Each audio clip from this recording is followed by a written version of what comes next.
Welcome back to Bloom. Many people struggle with love and relationships, but our next guest says if we look at relationships from the lens of the 7 archetypes, you and your partner can play off each other's strengths to create a committed and lasting connection.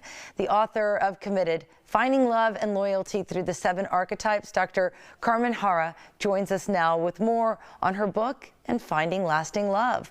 Welcome to Bloom, Doctor. Thank you so much for having me. I'm so grateful. So, Doctor, what inspired you to write Committed, Finding Love and Loyalty Through the 7 Archetypes?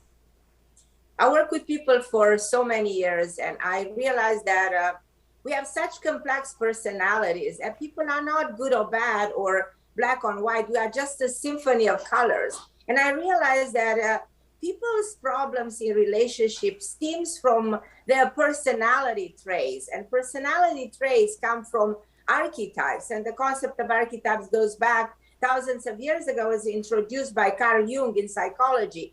And an archetype actually means an original behavior. And I decided, to introduce the idea in the book and make it very easy so everybody understands their own archetype. And their part, you know your archetype, you know your personality traits, you know your weaknesses, you know your strength, you know your capacity to commitment, you know your mindset, you know your inclination. Then I developed this kind of a predictability chart so people can already anticipate if their partner is good for them or is not. So it's just some kind of an extraordinary tool to help you prevent a breakup, a divorce, a separation. And we know very well nothing hurts as much as love.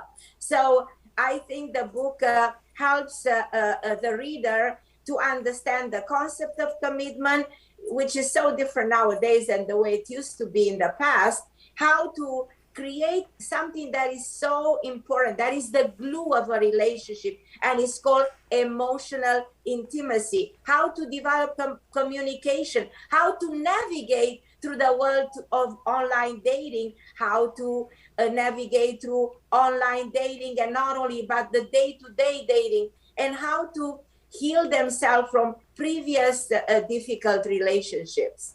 So, Doctor, what are the 7 archetypes? I came up with 7 distinctive archetypes, and I made it very simple. We're talking about the independent, the workaholic, the free spirit, the introvert, the narcissist, the hopeless romantic, the wounded warrior, and the last one is actually the rounded one, the well-rounded one. We all want to be the right archetype that is capable to develop a fulfilling relationship. But we are not born a narcissist. We are not born an independent, but we have a certain predisposition to become. And if we go through life, you become a certain archetype, and there's a dominant archetype always and a recessive archetype, because nobody is 100% workaholic, but then the most important key is to understand who is your match, who matches who. So that's the reason of this book, to help people understand who they should be bringing in their lives. Doctor, we only have a minute left, and this is going to be a big question for 1 minute, but what is the secret to lifelong commitment? Finding the right archetype? Not only that, finding and bringing in your life somebody whose definition of commitment matches yours. If you bring into your life somebody who's having different priorities than yours, then that relationship is not going to work. So bring into your life somebody who has the same priority like you have. So that's definitely, and also try to develop something that is called, and the book talks about, emotional intimacy. Try to work with your partner at the level of the soul. That was all so intriguing, Doctor. Thank you so much for joining us on Bloom. Thank you for having me. And for more information, you can visit carmenharra.com. We'll be back with more Bloom right after this.